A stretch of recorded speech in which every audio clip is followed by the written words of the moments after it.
Kita di fikih sholat karena ini memang yang paling dasar yang harus dikuasai oleh setiap muslim supaya manfaatnya kembali kepada kita. Jadi saya ingin berikan persepsi dulu supaya kita sama-sama benar persepsinya sesuai dengan ketentuan Al-Quran. Allah menyampaikan semua ibadah yang saya perintahkan itu sesungguhnya manfaatnya kembali kepada kita yang menunaikan, bukan kepada Allah. Jadi even Allah memerintahkan kita sholat pun, Allah nggak butuh dengan sholat kita. Semuka langit dan bumi tidak menunaikan sholat, tidak akan pernah menurunkan status Allah sebagai Tuhan. Orang sholat pasti akan cenderung jiwanya lebih tenang, kata Allah. Quran surah ke-20 ayat ke-14 digabungkan dengan Quran surah ke-13 ayat 28. Orang sholat dijamin oleh Allah hidupnya lebih bahagia. Quran surah ke-23 ayat 1 sampai dengan 2. Orang sholat dijamin oleh Allah doanya cepat terkabul. Anda dekat dengan orang tua memberikan apa yang kita minta. Anda dekat dengan pimpinan di kantor, maka akses pekerjaan dimudahkan. Anda dekat dengan Allah, logika yang sama, apa yang tidak ada batas bagi Allah? Apa yang mustahil bagi Allah?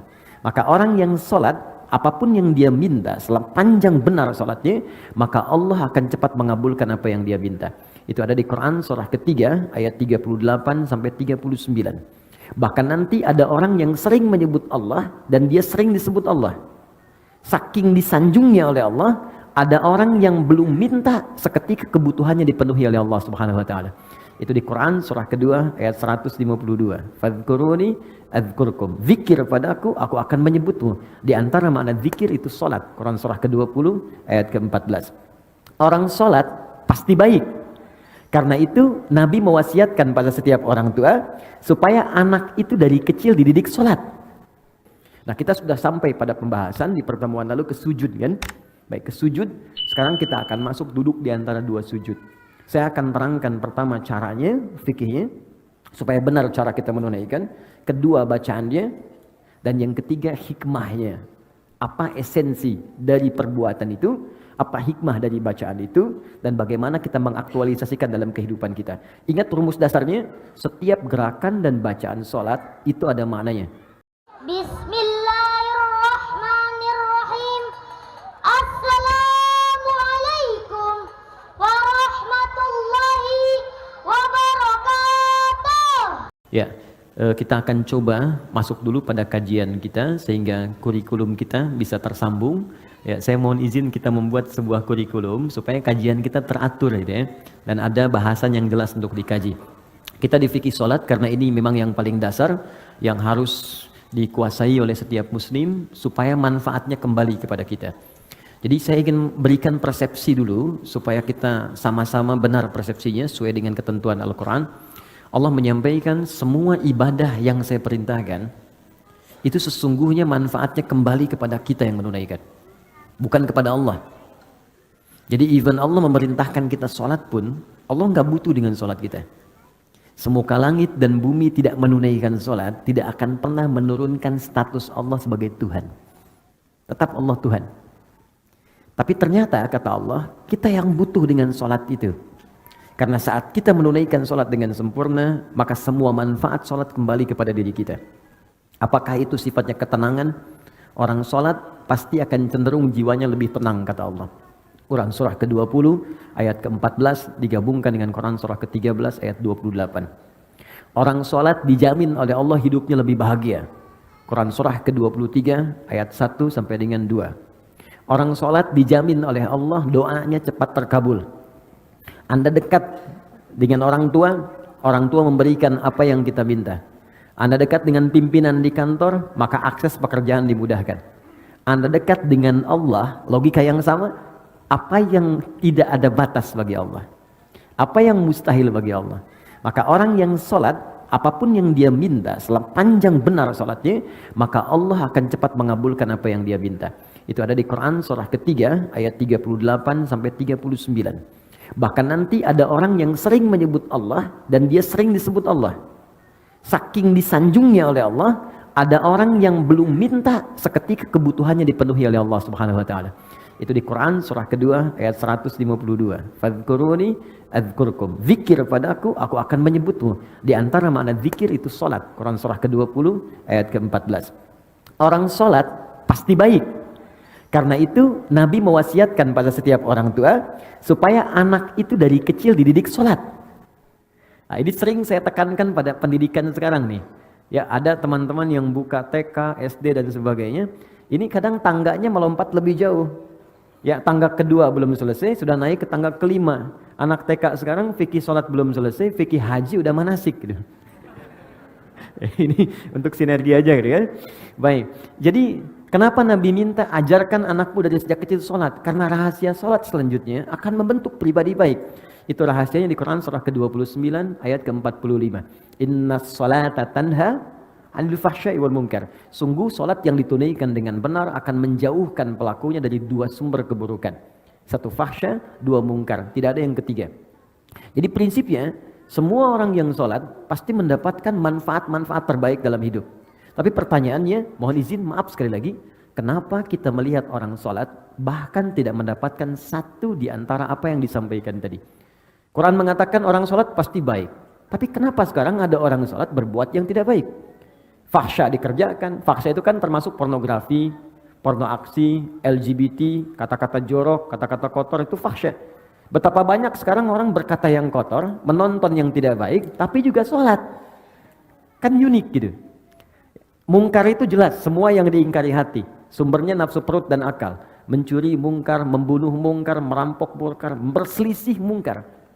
Ini yang paling aneh, dalam hal sholat ada yang berselisih. Cuman gara-gara satu bismillahnya dikencangkan, yang satu sir, bisa jadi nggak temenan gitu. Cuman beda-beda, gara-gara beda majelis ilmu, bisa saling mencela. Padahal sama-sama sholat. Apa persoalannya? Maka kata Al-Quran, biasanya ada dua sumbernya. Satu, kebanyakan orang sholat kurang khusyuk atau bahkan tidak khusyuk dalam sholatnya. Itu di Quran surah kedua, ayat ke-45 sampai 46. Dan yang kedua, ini persoalan klasiknya, maaf, kata Al-Quran boleh jadi orang sholat itu tidak paham, tidak mengerti apa yang ia kerjakan dan ia baca dalam sholatnya. Jadi ruku tapi nggak ngerti yang dilakukan. Sujud nggak paham yang dibacakan. Ya bagaimana kita bisa khusyuk kalau kita nggak menikmati apa yang kita lakukan? Anda bekerja tapi tidak paham yang dikerjakan, kan nggak akan maksimal pekerjaan. Anda sholat tapi tidak mengerti yang dibaca, bagaimana bisa merasakan kenikmatan? Ada orang dulu baru takbir, saking nikmatnya dalam takbirnya, itu sakit di kakinya nggak kerasa. Sahabat Ali bin Abi Thalib itu masya Allah pernah kakinya itu terkena duri. Ya, kalau bahasa Jepangnya kacugak, kena duri kecil gitu. Jadi setiap disentuh sakit, dipegang sakit sampai teman-temannya datang sahabat ingin mengambil sakit. Ya, kata satu orang, beliau mengatakan, udah saya tahu kapan ngambilnya katanya. Saya tahu kapan mengambilnya. Sekarang jangan diganggu. Begitu tiba waktu sholat, dikisahkan sholat zuhur, begitu beliau takbir, yang satu kawannya mengatakan ini saatnya. Begitu takbir diambil durinya, nyaris tidak ada ekspresi apapun di wajahnya. Yang tadinya baru disentuh ya, sentuh sedikit udah terasa gitu. Wajah memerah. Itu sudah takbir, nggak ada ekspresi perubahan di wajahnya. Saking nikmatnya gitu. Ya, ada orang yang bahkan memprioritaskan sholat dibandingkan dengan tidurnya. Saking merasakan kenikmatannya. Bahkan puncak paling tingginya, ada memang orang sholat untuk mensyukuri semua nikmat yang Allah berikan. Bukan karena sholatnya. Karena merasa sudah banyak pemberian Allah yang belum disyukuri. Nah karena itu teman-teman, bagaimana mendapatkan semua kenikmatan itu? Maka Allah jelaskan keterangannya di Al-Quran. Nabi berikan detailnya dalam penjelasan sunnah beliau. Nah kita sudah sampai pada pembahasan di pertemuan lalu ke sujud kan? Baik, ke sujud. Sekarang kita akan masuk duduk di antara dua sujud. Saya akan terangkan pertama caranya, fikihnya, supaya benar cara kita menunaikan. Kedua bacaannya. Dan yang ketiga hikmahnya. Apa esensi dari perbuatan itu? Apa hikmah dari bacaan itu? Dan bagaimana kita mengaktualisasikan dalam kehidupan kita. Ingat rumus dasarnya, setiap gerakan dan bacaan sholat itu ada maknanya. Nanti pertemuan berikutnya saya coba bawakan buku-buku untuk referensi. Saya bawakan yang asli insya Allah, bahasa Arab. Masih asli ya, saya tunjukin. Ini kitabnya yang ini, kitabnya yang ini, kitab yang ini. Jadi saya gabungkan jadi satu. Oke, saya coba selesaikan. Saya sedang menulis tentang buku sholat, fikih sholat. Nanti kalau sudah selesai, insya Allah mudah-mudahan bisa dibagikan. Baik teman-teman, kita fokus. Sekarang kita akan bangkit dari sujud ke duduk di antara dua sujud. Baik, pelan-pelan Setelah ini saya mungkin hanya 30 menit menerangkan ini. Setelah itu kita kembali ke diskusi. Apa yang Anda ingin diskusikan, kita silahkan nanti share dalam sisa kesempatan yang mungkin kita dapatkan. Baik, posisinya sujud. Ada yang bisa bantu saya? Baik, tapi di sini kayaknya agak kurang ini ya. Kurang kuat ya. Oh, silakan. Nanti ini tunjuk sana, terus tunjuk sampai ke belakang. Oke, silakan.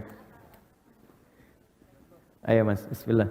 Di sana ada layar kan ya? Jadi kelihatan ya. Jadi walaupun tak nampak bisa kelihatan sini. Mohon izin bisa sujud Mas. Ya, mungkin akan lebih baik hadapnya ke arah sini aja. Tahan. Kalau sujud itu kan berarti dari i'tidal kan? Ya, saya mulai dari i'tidal, bangun dulu sebentar. Ya, sami Allahu liman hamidah. Oke, tahan sebentar sampai sini. Ini bisa tangannya diangkat menghadap ke sana, depan. Bisa sejajar dengan bahu di sini, ya. Di hadis Muslim nomor hadis 397, termasuk di Al-Bukhari nomor hadis 711. Kalau ditanya siapa yang meriwayatkan, namanya sahabat Abu Hurairah. Dapatnya dari mana? Namanya Khalad bin Rafi Az-Zuraiqi, langsung dari Nabi sallallahu alaihi wasallam. Jadi kalau Anda mengangkat tangan, boleh sejajar dengan bahu, hadwa mankibaihi, atau sejajar dengan daun telinga, naik sedikit di sini. Ya, di sini. An-Nasa'i nomor hadis 1101. Kemudian dalam ruku kemudian i'tidal, sami Allahu liman hamidah. Ini tangan ada 3 pilihan. Pertama, boleh diangkat sejajar dengan bahu di sini. Kedua, sejajar dengan daun telinga. Atau yang ketiga, mursal, tangan tidak mengangkat sama sekali. Cukup kita bangkit, sami Allahu liman hamidah. Ini biasanya dipraktikkan yang ketiga di mazhab Maliki. Ya, dari Imam Malik. Sekarang penyebarannya di Afrika Utara dengan wilayah Mediterania. Jadi misalnya ada Libya, Tunisia, Maroko, Aljazair.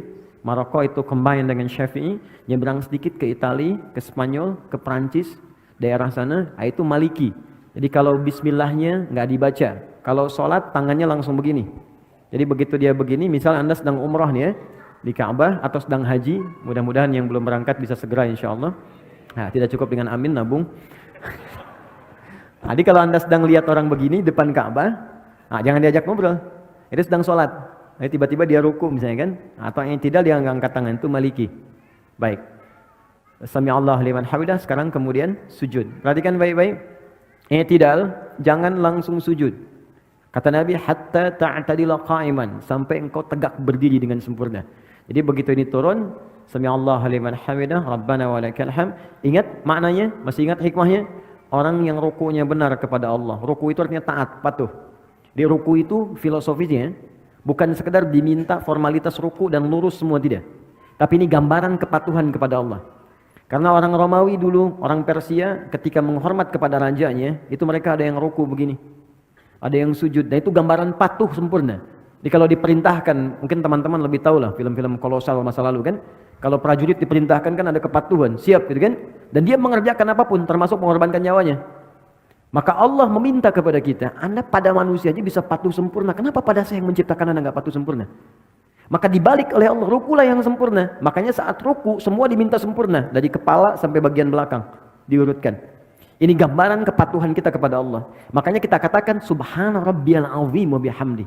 Ya Allah, kalau ada orang yang dihormati oleh orang lain dalam kehidupan, ada makhluk yang disanjung, maka tidak ada yang paling tinggi, paling azim kecuali engkau.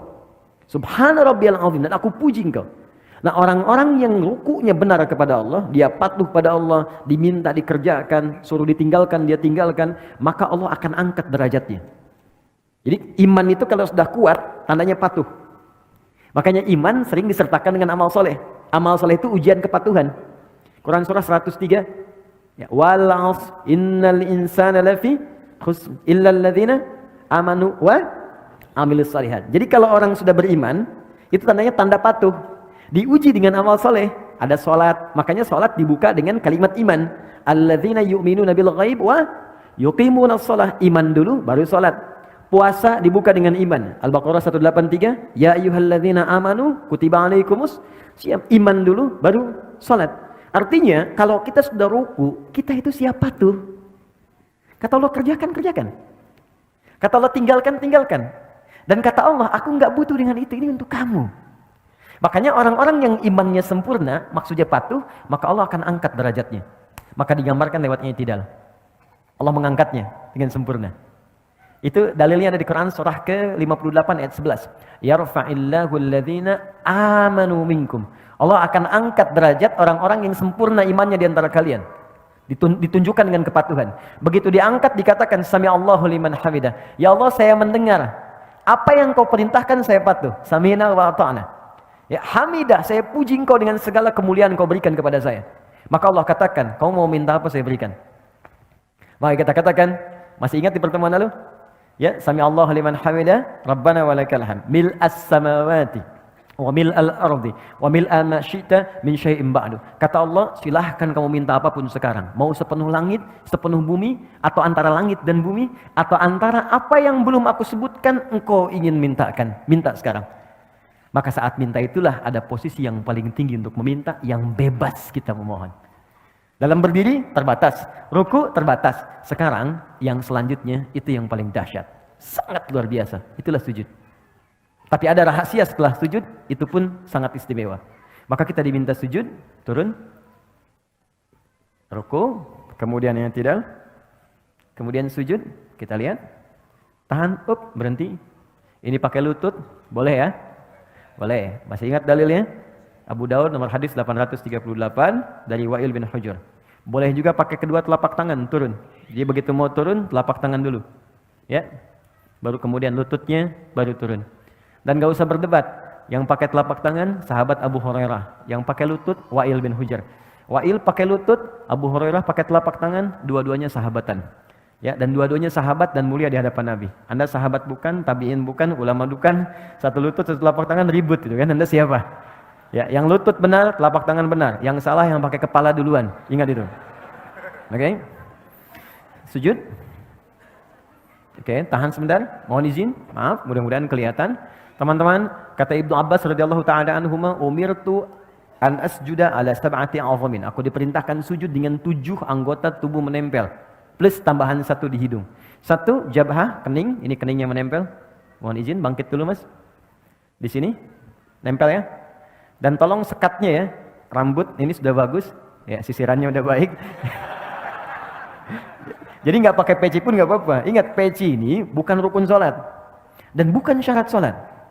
Ya, peci ini adalah penutup ketika rambut terlampau menutupi bagian kening sehingga menghambat kita sujud. Jadi kalau memang sudah nggak ada rambutnya, nggak apa-apa, nggak usah pakai peci pun, nggak ada masalah. Ya, atau kalau mau pakai peci pun nggak ada masalah, silakan. Ya, jadi dan yang paling penting itu nggak ada penghalang yang langsung menghalangi rasa sujud. Kecuali hal yang ringan. Kalau ringan itu seperti mukena untuk perempuan, ya. Atau misalnya kain tertentu seperti sejadah, boleh sepanjang nggak terlampau empuk. Awas, ingat, saya ingatkan. Nabi melarang kita sujud di tempat sujud yang terlampau empuk seperti bantalan. Ada sejadah sekarang kelihatan mewah, tapi sebetulnya nggak bisa di tempat sujud. Oh, Oke. What's happening, you know? Oke. Nah itu nggak bisa, dilarang oleh Nabi. Kenapa? Karena nanti akan menghambat menempelnya kening dengan sempurna. Nah nanti kata Nabi, idza sajadta famakin sujudak. Kalau engkau sujud, tempelkan dengan sempurna sehingga terasa ada penempelan antara kening dengan tempat sujud. Dan sekarang ketika diteliti secara ilmiah ada titik God spot di sini. Itu enak. Jadi kayak kita tuh kayak sujud itu kayak mengalir ke puncak ke dalam kepala kita, ke bagian yang tengah ini. Dan biasanya kalau awal-awal belum sempurna itu agak pusing dulu awalnya. Setelah itu nikmat. Ya, itu yang pertama jabah. Dan ini mohon izin, jangan sampai berdoa dulu sebelum yang 7 ini sempurna. Jadi begitu kening sudah menempel, yang kedua telapak tangan, 2 telapak tangan, jadi hitung 3, 1, 2.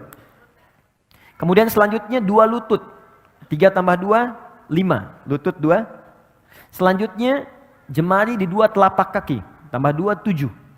Nah, untuk jemari khusus spesial, mohon izin menghadap ke arah sini sujudnya. Makasih, jazakallah khair. Fokus baik-baik, lihat teman-teman, saya ingatkan lagi, sangat bagus, sangat bagus. Kakinya nutup, bukan terbuka begini. Oke, tutup seperti ini. Kemudian jemarinya dilipat begini. Ya, nanti manfaatnya banyak. Lalu ini dibuka sedikit, tidak nutup ke dalam begini. Nabi pernah mengingatkan dengan keras, jangan kau bersujud, awas hati-hati, ya, dengan ini menutup. Jadi hati-hati kata Nabi, apa engkau mau bunuh diri? Ya, karena ketika Anda seperti ini, diafragmanya tertutup, napas menjadi sesak. Ini paling berbahaya, makanya dibuka. Ini saya tekankan karena ada sebagian mengatakan kalau perempuan itu ada yang mengatakan ditutup begini, itu tidak. Sama laki-laki dengan perempuan, sama saja. Kecuali dalam takbir di awal, perempuan tuh boleh rapat begini. Itu di Syafi'iyah. Karena dulu nggak ada hijab seperti sekarang. Ya jadi terbuka pendek, makanya saat bertakbir begini akan kebuka. Karena itu ditutup begini. Ya, seperti ini. Kemudian kata Nabi, usahakan ini ada rongga. Ya, kalau dalam bahasa Arab di hadisnya anak kambing kalau lewat dia bisa lewat. Tapi anak kambing itu ukuran bagi orang Arab kecil. Bagi kita mungkin anak kucing gitu kan, atau kucing. Jadi kalau sekarang Anda sudah diminta anak kambing lewat ukuran kita, orang sekarang mungkin nggak akan pernah lewat. Ya. Poinnya ada jeda. Sekarang bangun Mas, izin. Perhatikan baik-baik. Tadi nafas dulu. Oke, fokus. Dalam sujud, saya mau masuk ke bangkit dari sujud. Dalam sujud, ketika Anda kemudian ingin sujud, itu perintahnya langsung dibocorkan oleh Nabi rahasianya. Fokus, kata Nabi, kalau Anda minta, ingin cepat dikabulkan, dan banyak permintaan, lakukan dalam sujud. Ya, lakukan dalam sujud. Saya ulang, lakukan dalam sujud. Dan itu bahasa Nabi banyak diungkapkan kepada sahabat, termasuk Ibnu Abbas radhiyallahu taala anhuma. Ya, idza sajadta fa'aksiru doa. Kalau engkau sujud, maka perbanyak doa dalam sujud. Dalam sujud ini ada doa yang standar. Yang standar yang saya ajarkan di pertemuan lalu, ya subhana rabbiyal a'la atau subhana rabbiyal a'la wa bihamdi atau subhanakallahumma bihamdika Allahumma ighfirli. Setelah itu baru pembuka. Setelah itu silakan minta yang seluas-luasnya. Ada yang di rumah tangga kebutuhan, minta. Dan enggak perlu dilafadzkan dalam hati kita. Ya Allah sayangi suami saya, ya Allah sayangi istri saya, ya Allah berkahi keluarga kami, ya Allah cerdaskan anak saya, ya Allah terima ya Allah kebutuhan, ya Allah orang tua saya sayangi, ya Allah jika mereka telah wafat lapangkan kuburnya, ya Allah jika anak saya mendahului saya sayangi ia, jadikan dia sebagai pangeran-pangeran surga, putih-putih surga. Karena sementara itu tertukar, ada yang ayahnya wafat duluan, ibunya duluan, ada anaknya dipanggil duluan. Nabi pernah berita gembira pada seorang ibu yang mengandung, tiba-tiba ketika melahirkan anaknya wafat. Ibu itu bersedih, lalu turun sebuah kalimat yang sangat indah. Dia sudah menjadi bidadari dan pangeran di surga. Kenapa engkau orang tuanya mesti bersedih? Dan kalau orang tuanya benar, beramal dengan sempurna, maka anak itu akan menghijab dia dari neraka. Itu tabungan yang sangat indah. Ada orang tua mendidik anak sampai dewasa dan belum sampai level itu. Anda dikasih hadiah duluan gitu. Di bahasa nabinya begitu, kamu saya kasih hadiah, kenapa kamu bersedih? Dan semua orang akan wafat sesuai dengan ajalnya. Imma sekarang atau besok. Kamu menangis pun tidak akan menghentikan ajal dia tiba.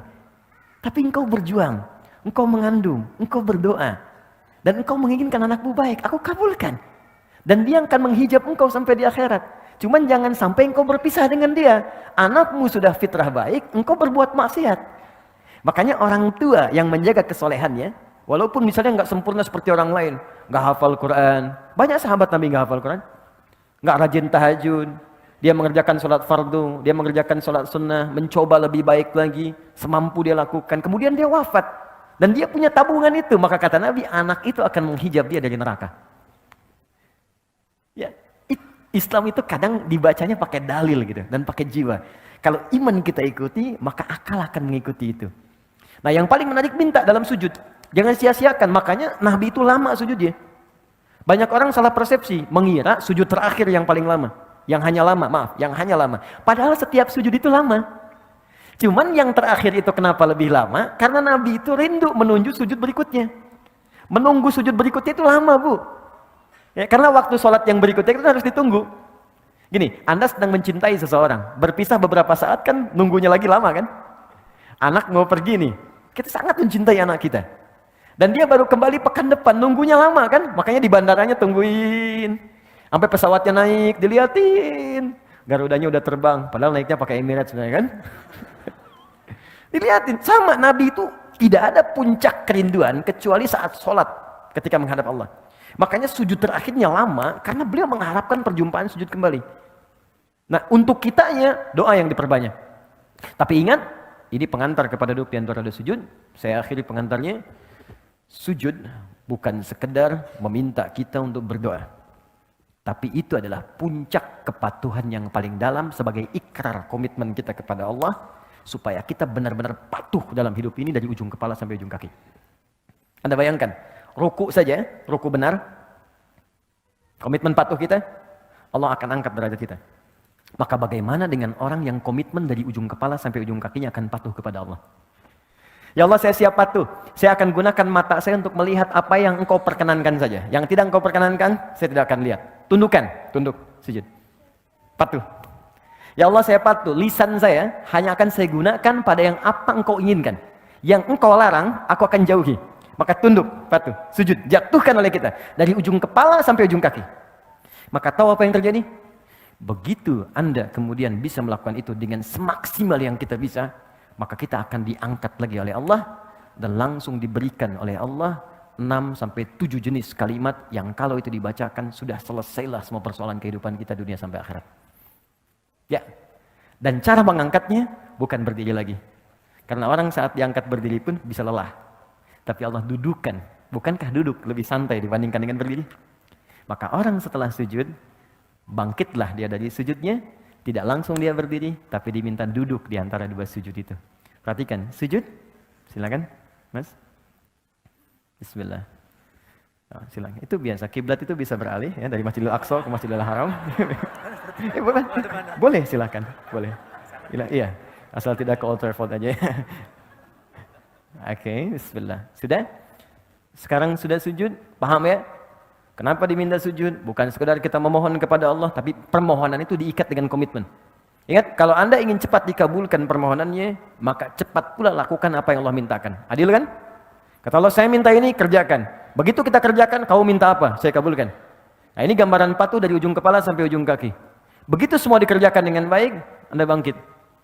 Maka Anda katakan, Allahu Akbar. Baik? Ya, saya masuk ke caranya dulu. Saya masuk ke fikihnya. Yuk kita mulai ke cara duduknya. Mohon izin maju sedikit. Terima kasih. Ya, silahkan duduk. Oke, fokus baik-baik. Teman-teman, ada dua jenis duduk dalam sholat. Satu, iftirash. Dua, tawarruk. Ya, saya tuliskan sebentar. Jangan nengok sedang sholat. Oke. Saya mau izin, saya pakai jubah hari ini karena ada yang ngasih saya. Kalau dikasih saya langsung pakai untuk ibadah dulu. Ya, setelah itu baru saya simpan. Jadi untuk menyayangi orang yang ngasih. Lihat sini. Satu iftirash. Enggak pakai hamzah. Iftirash pakai sin besar. Dua, tawarruk. Pakai kaf. Gini, pelan-pelan. Boleh melihat ke sini kalau ingin melihat ke sini, ya. Iftirash akar katanya dari kata farasya. Kemudian ada firash, sesuatu yang terhampar, terbentang. Ya, Quran surah kedua Al-Baqarah ayat ke-22. Allazi ja'ala lakumul arda firasya. Allah yang telah menjadikan bumi itu di dalamnya ada hamparan. Ini bukan bumi datar. Ya, bukan bumi datar. Maksudnya di bumi itu kalau Anda keluar dari bumi, pengen tahu bentuk bumi, keluar dari bumi, lihat. Maka akan Anda lihat bentuknya. Tapi kalau Anda hidup di bumi, supaya saya mudahkan kehidupan, saya jadikan hamparan supaya Anda bisa pijak. Nah, firash itu hamparan. Kasur disebut firash karena terhampar. Kalau kasurnya bulat nggak bisa kita tidur di situ. Ya. Kemudian yang paling menarik, kalau kita berusaha menghamparkan sesuatu dengan sempurna, maka tambahkan alif dengan ta, sehingga kalimatnya berubah dari firash menjadi iftirash.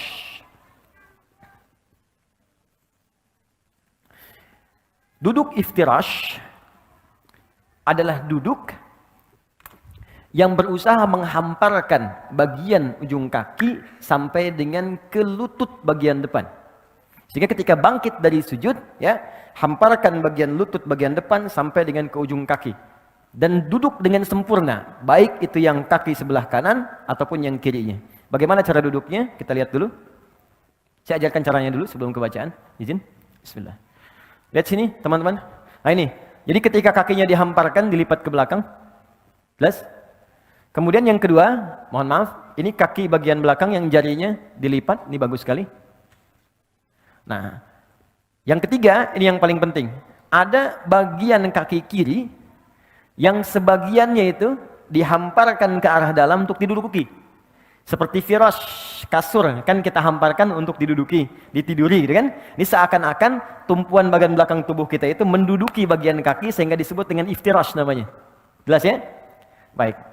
Ini hamparkan kaki yang bagian dalam seperti ini, bagus, angkat sedikit, maaf. Ini seperti ini. Ini yang disebut firashnya. Iftirash melipat kaki yang ini, menghamparkan yang ini, melipat kaki bagian yang kiri lalu diduduki. Ya, jelas ya? Baik, jadi seperti ini sudah bagus sekali. Yang ini dilipat jarinya. Seperti ini. Awas hati-hati, ada sebagian beberapa kesalahan. Seperti ini, misal kiri, kemudian kanan begini, lalu begini. Ya, ini cara duduk yang tidak tepat. Ini kelihatan. Baik ya. Atau begini. Ya, kelihatan. Yang kiri dilipat yang kanan, ditumpu baru begini. Ini cara duduk yang tidak tepat. Ya, jadi yang tadi yang sempurna, tapi kalau sedang ada darurat, ada kendala di lutut yang kanan, jangan dipaksakan dilipat ya. Itu boleh. Kaidah fikihnya ad-darurat tubihul mahdzurat. Yang darurat boleh melakukan yang dilarang. Misal, saya nggak bisa begini, bisanya ke depan. Dalam kaki ada masalah, boleh ke depan begini. Ya.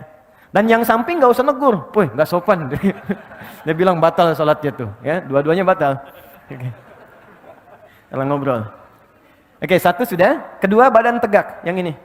Dia tidak maju ke belakang, tidak mundur juga, dia tegak sempurna. Tiga, posisi tangan. Tangan ada dua posisinya. Bisa di sini, pas di paha, di atas lutut. Ya, lebih enak begini. Di paha, di atas lutut begini. Atau bisa turun sedikit ke lutut begini. Jelas ya? Jadi bisa sama laki-laki dan perempuan, tidak ada beda. Bisa di sini, atau turun sedikit. Jelas? Oke, kalau sudah jelas, posisi ini harus dilakukan dulu sebelum kita berdoa. Jadi bukan naik langsung doa. Bahkan ada yang belum duduk udah berdoa. Rabbighfirli warhamni, duduk aja belum gitu. Ya. Jadi Nabi mengajarkan duduk dulu dengan sempurna supaya darah mengalir dengan nyaman dulu, kitanya enak dulu. Jadi berdoa dalam keadaan enak. Seperti begini, teman-teman kalau doa bangun tidur apa? Kullu nafsin dha'iqatul maut. Alhamdulillahilladzi ahyana ba'da ma amatana wa ilaihin. Oke, tapi itu kan tahap ketiga. Mana tahap pertama keduanya? Kembalikan ke hadisnya di Ibnu Abbas. Hadisnya di Abu Daud dari Ibnu Abbas radhiyallahu taala anhuma, nomor hadis 1369. Ya, jadi kata Ibnu Abbas, kana Nabi sallallahu alaihi wasallam, ya adalah Nabi sallallahu alaihi wasallam idza staiqadha min naumihi, kalau bangun dari tidurnya itu enggak langsung doa. Ini bukan bangun berdoa, tidak. Fajalasa, maka duduk sebentar. Duduk dulu. Di sunnahnya begitu bangun duduk. Wa athara biyadihi, ya, wa masaha biyadihi min athara naumi. Wa masaha biyadihi min athari naumi. Kemudian menghapuskan, menghilangkan dengan bagian tangan yang diduga bersih. Makanya sebutnya yad. Ya, kalau ini duga bersih pakai ini, kalau ini duga bersih pakai ini, boleh. Karena nanti kalau diduga kotor, sunnahnya cuci dulu. Karena kita nggak tahu bagian mana yang menyentuh sesuatu yang kotor saat kita tertidur. Ada kotoran misalnya tersentuh dan sebagainya. Ya, maka hapuskan dulu bekas ngantuknya. Setelah ngantuknya hilang, baru berdoa. Jadi bukan berdoa saat ngantuk. Karena ada orang baru bangun duduk begini sudah berdoa. Alhamdulillahilladzi ahyana ba'da. Ini berdoa dalam keadaan nggak sadar. Saya ingin tunjukkan betapa Islam itu meminta kita mengerjakan sesuatu dengan pemahaman yang utuh. Jadi bukan mengerjakan sesuatu tapi kita nggak sadar. Bahkan ada orang belum baca doa, baru duduk sudah nggak sadar. Ya bangun 2:30 pengen tahajud, baru duduk masih begini. Begitu bangun udah jam 5 gitu. Ya. Sadar. Jadi sempurna dulu, duduk sempurna seperti tadi. Itu sudah bagus sekali duduknya. Setelah itu baru kemudian baca doanya. Baik, oke, sekarang kita bacakan doanya. Jadi ada 3 jenis doa. Oke, ada 3 jenis. Ini spesial nih, saking spesialnya cahaya mengkondisikan. Oke. Yang pertama, ada yang singkat. Rabbighfirli, Rabbighfirli. Diulang 2 kali. Oh, enggak pakai Rabbighfirli. Rabbighfirli. Singkat sekali. Ya, Rabbighfirli. Oke. Saya ulang ya. Anda boleh ikuti. Rabbighfirli. Rabbighfirli. Cukup sekali kita ucapkan. Rabbighfirli, ulang sekali lagi. Jadi 2 kali disebutkan. Rabbighfirli, Rabbighfirli. Ini bagian pertama. Hadisnya sahih. Tahan. 2, ada yang sampai 3 lafaz. Rabbighfirli, warhamni, warzuqni. Sampai 3 lafaz. Ada yang sampai 4 sampai 5 lafaz. Rabbighfirli, warhamni, wajburni, warfa'ni, warzuqni. Ada yang 6 lafaz. Ditambahkan dengan wa'fu anni. Atau ada yang afini. Maka Rabbighfirli, warhamni, wajburni, warfa'ni, warzuqni, wa'afini. Jelas? Baik, ada yang memasukkan sampai 6 saja. Sampai wa'afini, sampai 7. Yang wa'fu anni enggak dimasukkan. Baik ya? Enggak ada masalah. Karena ada beberapa referensi menyebutkan dengan tambahan wa'fu anni. Walaupun itu syarah sebetulnya. Syarah. Ya. Kalau kita cukupkan sampai wa'afini, boleh. Wa'fu anni ada dalil juga, walaupun dalil sifatnya syarah, tapi tidak harus langsung diperdebatkan juga. Toh tidak akan juga mengganggu sah tidaknya sholat seseorang. Balikan sini. Saya tuliskan. 1, Rabbighfirli. 2, warhamni. 3, wajburni. 4, warfa'ni. Kita masukkan saja. 5, warzuqni. 6, wa'afini. Yang tambahan, wa'fu anni. Rabbighfirli, warhamni, wajburni, warfa'ni, warzuqni, wahdini. Belum disebutkan. 1, 2, 3, 4, 5, 6, 7. Jadi yang plus tadi saya sebutkan saya kotaki. Jadi kalau Anda mau nggak bacakan ini, nggak ada masalah. Jelas ya? Sampai di sini. Kalau mau tambahkan dengan syarah tadi, silahkan. Karena ini semakna dengan yang ini, tapi ini lebih dalam. Oke, sekarang pelan-pelan. Fokus ini. Lihat baik-baik. Rabbighfirli, ya Allah ampuni aku. Baik. Saya mau tanya pada teman-teman. Siapa yang ingin dicintai Allah? Alhamdulillah. Boleh angkat tangan? Oke, tahan. Allah itu kalau sudah mencintai seorang hamba, maka yang pertama diberikan bukan dunia. Ingat itu. Jadi jangan Anda persepsikan kalau status sosial di dunia kita meningkat, itu tandanya cinta Allah datang. Belum tentu. Kedudukan meningkat, harta bertambah, jangan dipersepsikan Allah sedang menyayangi kita. Kalau saat yang bersamaan, ciri ini tidak kita dapati. Ternyata ketika Allah mencintai seorang hamba, maka yang pertama Allah berikan adalah ampunan dari semua dosa yang pernah ia kerjakan. Itu ada di Quran surah ketiga ayat 31. Paling kiri sebelah atas di mushaf. Qul in kuntum tuhibbunallaha fattabi'uni yuhibbukumullahu wa yaghfir lakum dzunubakum. Katakan Muhammad pada umatmu semua, jika kalian serius mencintai Allah, maka buktikan cintamu dengan mengikuti semua tuntunan Rasul. Ikuti. Kata Nabi jadi baik, baik. Kata Nabi sholat, sholat. Kata Nabi berhijab, berhijab. Kata Nabi tinggalkan ini, tinggalkan. Nah, yang paling menarik, yuhibbukumullah, Allah akan cintai kalian. Ketika cinta Allah itu diberikan, ini yang paling indah. Wa yaghfir lakum dzunubakum, maka yang pertama diberikan adalah ampunan dari semua dosa. Jadi di Al-Qur'an itu ada redaksi begini, ada dzunub, ada dzambun. Dzambun itu satu kali dosa. Sekali dosa. Itu ditemukan misal di Quran surah ke-Ghafir, surah ke-40 ayat 3. Ghafiri dzambi wa qabilit taubi. Ghafiri dzambi, aku turunkan sifat ghafir dzambi untuk mengampuni orang yang berbuat satu kali dosa. Jadi kalau Anda misal ya berbuat salah sekali nih, mata salah lihat nih. Salah lihat. Ya, ada gambar yang tidak layak dilihat, salah. Yang paling aneh lisannya istighfar. Astagfirullah, salah nih. Lisan istighfar tapi mata ngelihat tuh kan. Baik, salah itu. Ketika sekali berbuat salah, kata Allah, saya nggak akan biarkan hambaku pulang kepadaku dalam keadaan kotor dengan dosa. Engkau lahir bersih, kenapa pulang kotor?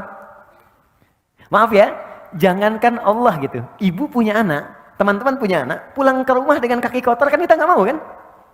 Nah kotor, cuci dulu kan, baru masuk rumah. Anda pengen ke surga, badannya kotor, ya Allah yang punya nggak akan mau. Kamu kotor, bersihin dulu. Makanya kata Allah, satu titik kotoran pun melekat pada dirimu, aku ingin kau bersihkan dulu. Aku turunkan sifatku namanya Ghafir. Engkau minta ampun padaku, aku ampuni dosamu walau sedikit.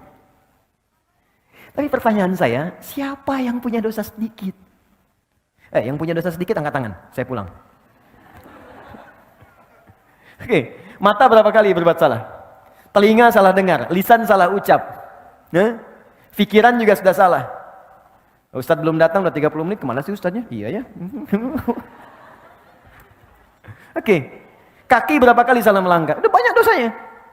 Maka ketika itu diakumulasikan, kemudian dikumpulkan, maka berubahlah kemudian kalimatnya dari dzambun menjadi dzunubun. Nih, bentuknya jamak, plural. Pindah ke sini. Yang paling dahsyat kata Allah, maaf ya, cinta Allah itu kalau sudah diberikan, maka dia tidak akan kenal batas. Bahkan pendosa yang paling buruk pun dalam hidupnya, kata Allah, aku akan berikan peluang untuk mendapatkan cintaku. Ketika Allah memberikan cintanya, kalimatnya bukan menggunakan dzambun, tapi dzunub. Yuhibbukumullah, ketika Allah mencintai Anda, wa yaghfir lakum dzunubakum, maka aku akan ampuni semua dosa-dosa yang pernah kau kerjakan. Anda jangan takut. Kita itu sama, sepanjang kita mau mendekat. Bahkan ada ayat indah sekali. Ayat ini turun pada pelaku dosa besar yang sudah pesimis. Jadi dia udah menyimpulkan, udahlah. Ini saya lihat wajah saya ini wajah neraka nih. Udah banyak salahnya, udah hitam, udah lumpur begini nih. Orang memandang nih gak ada kesempatan ke surga. Udah pokoknya jelek. Setiap orang melihat saya jelek semuanya. Dia pernah berzina, dia mabuk, dia kriminal luar biasa. Tapi tahukah Anda? Tiba-tiba pada orang ini turun satu ayat yang sangat indah. Yang membuat orang itu jatuh tertunduk dan tobat di hadapan Allah. Ayatnya indah. Quran surah 39 ayat 53.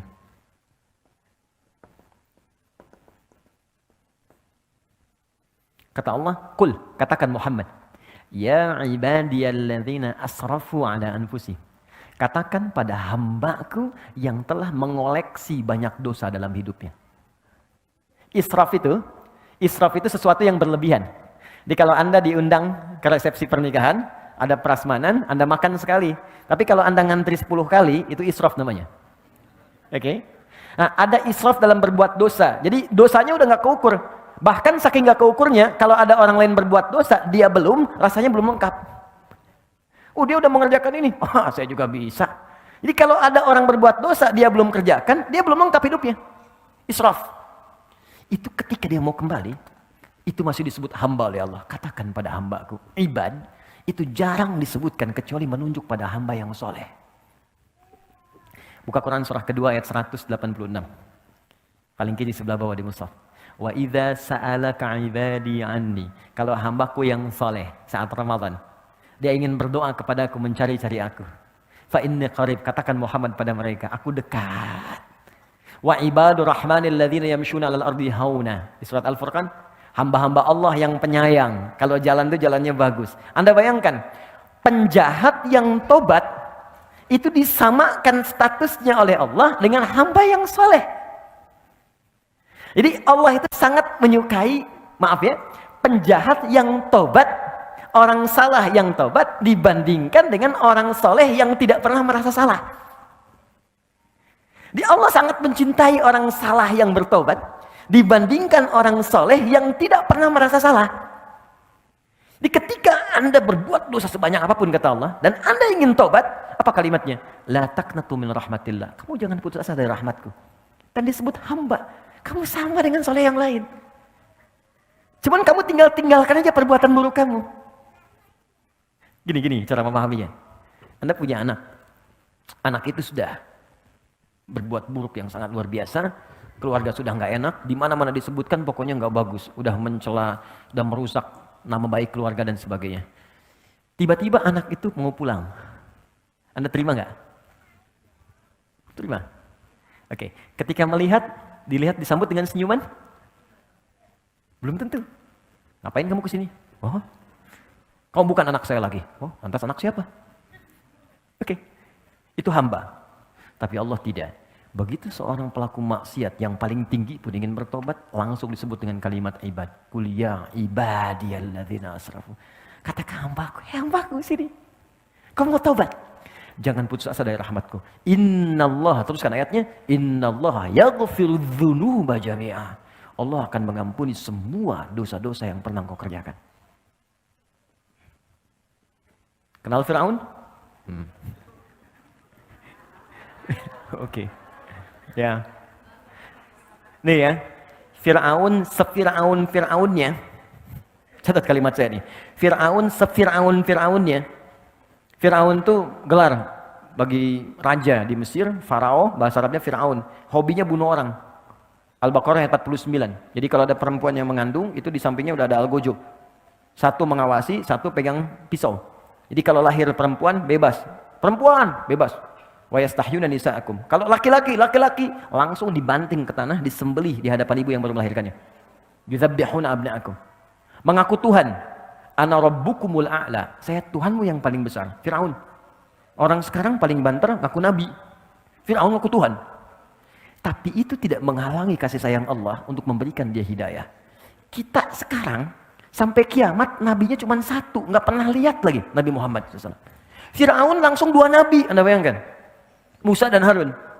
Quran surah ke-20 ayat 43 sampai 44. Idhaba ila fir'auna innahu tagha. Musa dan Harun pergilah kepada Firaun, dia sudah mulai melampaui batas. Faqula lahu qawlan layyina la'allahu yatadhakkaru aw yakhsha. Coba ingatkan dia dengan kelembutan. Mungkin dengan lembut itu dia akan sadar dia salah. Anda bayangkan, saking rahmannya Allah, seorang yang mengaku Tuhan, hobinya bunuh orang, itu masih diberikan kesempatan dapat hidayah supaya balik lagi. Sampai nyala itu di tenggorokan itu. Maksud saya gini, kalau Allah sudah tawarkan sifat yang sempurna ini, Anda belum bertobat juga, Anda butuh apa lagi untuk berubah? Anda akan wafat. Lihatlah ke cermin, kamu akan wafat. Innaka mayyitun fa innahu mayyitun. Kamu wafat, sesuatu kamu akan pulang. Masa pulang dalam keadaan kotor? Apa enggak malu kamu lahirnya bersih, pulangnya kotor? Dan itu dibuka di hadapan Allah semua. Nah, poinnya adalah ketika Allah mencintai seorang hamba, maka dia akan mendapatkan ampunan dari dosa. Yang paling menarik, fokus baik-baik. Yang paling menarik, artinya kalau ada seseorang yang diampuni dosanya oleh Allah, maka dia sudah mendapatkan cinta Allah Subhanahu wa taala. Fokus dari sini. 1.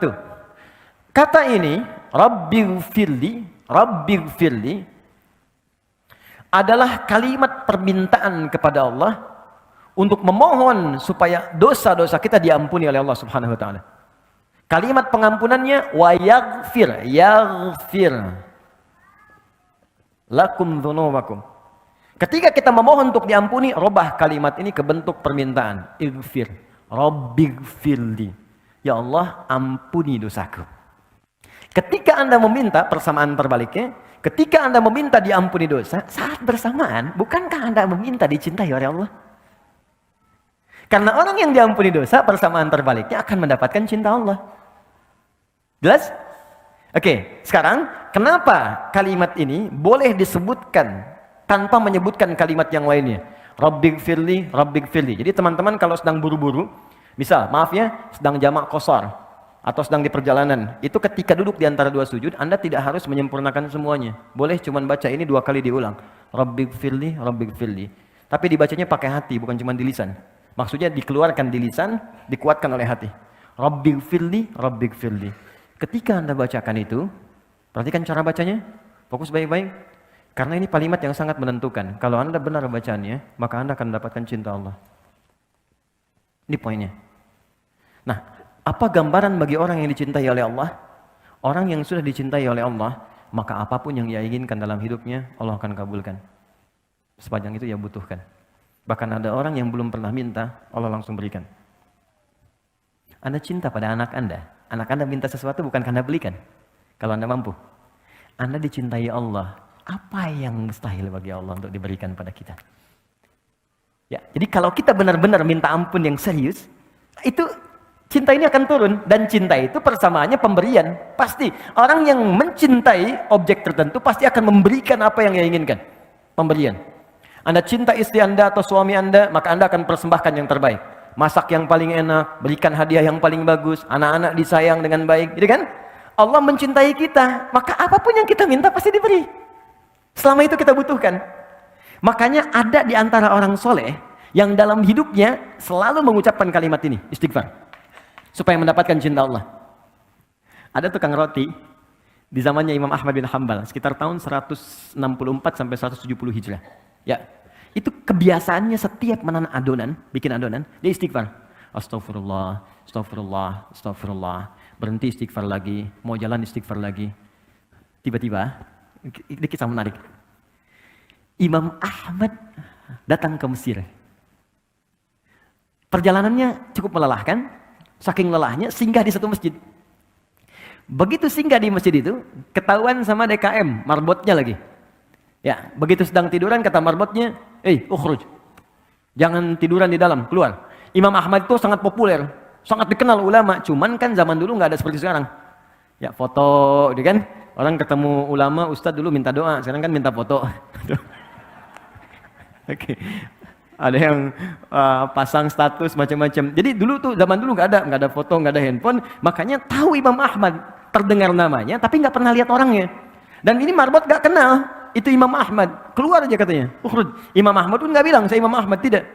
Beliau tahu fikihnya, ini boleh istirahat dalam masjid di wilayah tertentu, disuruh keluar. Kata Imam Ahmad, saya sedikit aja keluar, barwah katanya, barwah itu lebih kasar. Maka duduk di luar, di pelatarannya. Orang itu datang lagi, rawah. Itu paling kasar. Jadi kalau ukhruj masih sopan keluar. Barrah kasar. Rawah itu keluar dengan rohnya sekalian.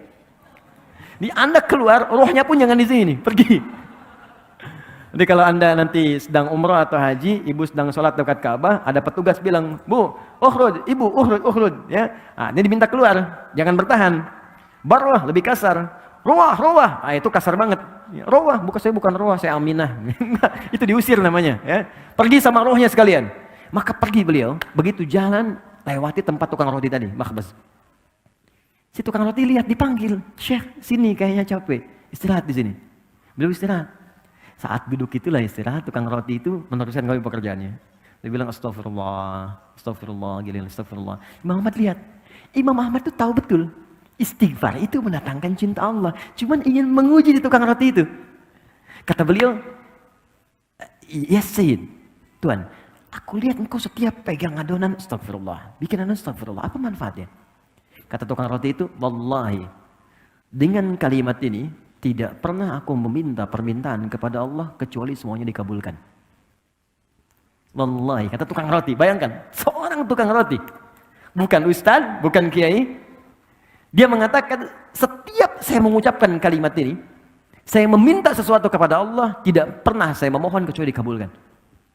Cuman sampai sekarang, satu aja yang belum terkabul katanya. Apa itu kata Imam Ahmad?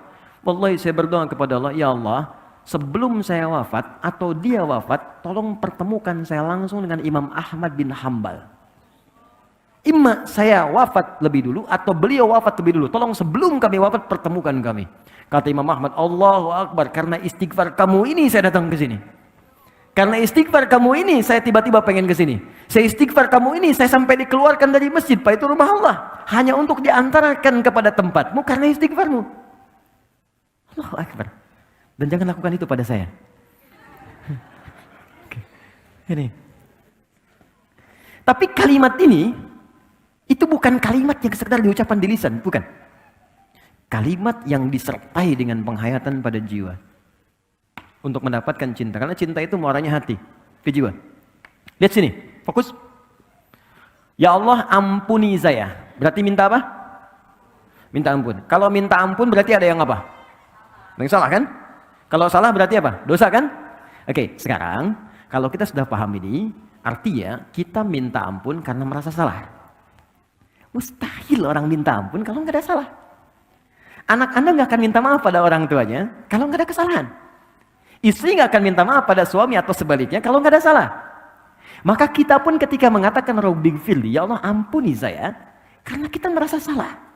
Karena itulah kata para pakar fikih, ahli fikih fuqaha, ketika Anda mengucapkan kalimat Rabbighfirli, maka sertakan di hati kita, rasakan kesalahan apa yang pernah diperbuat sampai duduk di antara dua sujud itu. Tuh, sampai nangis anak. Oke. Bukankah Anda tadi berjanji untuk patuh dalam sujud? Saya patuh, mata saya akan melihat yang baik. Ternyata ketika sudah selesai sholat, mata melihat yang tidak baik. Telinga akan mendengar yang baik. Ternyata telinga salah dengar kan? Salah enggak? Salah kan? Makanya ketika bangkit itu, Anda katakan Rabbighfirli, Rabbighfirli. Mohon izin, maaf sekali kalau kalimat ini kurang menyenangkan. Ketika Anda katakan Rabbighfirli, segera rasakan kesalahan apa yang pernah dikerjakan dari ujung kepala sampai ujung kaki. Mata pernah salah lihat apa? Telinga salah dengar apa? Sampai ke ujung kaki. Kalau itu bisa diucapkan dengan benar, satu kalimat ini saja, itu sudah bisa mendatangkan cinta Allah Subhanahu wa Ta'ala. Kalau cinta Allah sudah diberikan kepada kita, maka yang 7 akan otomatis mengikuti. Warhamni akan disayang Allah. Wajburni akan dijaga dari orang yang mengganggu. Maaf, kata Al-Quran, orang yang berkarir itu tidak akan selamanya mulus. Kadang di atas, kadang di bawah. Kadang ada gangguan, kadang yang iseng. Maka Allah turunkan sifatnya, namanya Al-Jabbar. Untuk melindungi hambanya yang dijahili oleh orang lain dalam aktivitasnya. Cara meminta perlindungannya, wajburni. Warfa'ni, diangkat derajat. Di apapun profesi Anda, pebisnis yang paling tinggi. Ya, kedudukan yang paling tinggi, yang baik. Kemudian teruskan. Ada kalimat warzukni, rizki. Rizki itu jangan diartikan dengan uang semata, tidak. Kesehatan rizki. Ya, Anda sehat, rizki. Pilih mana? Pilih mana teman-teman? Mohon izin. Kan kaya tapi sakit atau miskin tapi sehat? Kaya tapi sehat. Nah, berarti kan sehat itu penting kan? Ya, ketenangan itu rizki. Tenangan rizki, sama aja. Pilih mana? Kaya tapi gelisah atau miskin tapi tenang? Cepat. Berarti ketenangan itu rezeki. Ya, kekayaan yang menghadirkan kegelisahan berarti tidak menikmati kekayaan itu. Makanya pencuri itu sebetulnya nggak kaya. Karena setiap dia mencuri hatinya gelisah. Ya, hatinya gelisah. Koruptor itu nggak kaya karena setiap dia ngambil itu gelisah jiwanya. Dan ketika gelisah itu berarti dia masih miskin karena dia membutuhkan sesuatu yang nggak dia dapatkan. Ayo, teruskan. Warzukni. Kemudian wahdini. Berikan hidayah. Hidayah itu segala hal yang baik dalam hidup. Makanya ada doa yang diajarkan Nabi kepada Al-Husain dan Al-Hasan. Al-Hasan yang menerima. Kemudian Ibnu Umar. Allahumma hdini fiman hadait. Wa'afini fiman afait. Wa tawallani fiman tawalait. Ya Allah, berikan aku petunjuk kebaikan dan tempatkan aku di tempat orang-orang baik. Allahumma hdini fiman hadait. Di kalau menikah, ketemu pasangan baik. Maaf, kalau di kantor, ketemu orang baik. Kalau bekerja, ketemu orang baik. Itu yang dimaksud. Allahumma hdini fiman hadait. Kalau Anda persingkat, wahdini, ya Allah, tunjukkan aku pada orang-orang baik. Ya, jadi ini tuh datang sendiri. Jadi kalau orang sudah diampuni dosanya oleh Allah, yang ini datang seketika. Wa'afini, sehatkan aku. Jauhkan dari penyakit-penyakit yang merusak, mengganggu untuk ibadah. Wa'afu anni, maafkan aku. Kenapa ini menjadi tambahan? Karena sudah tercakup di sini.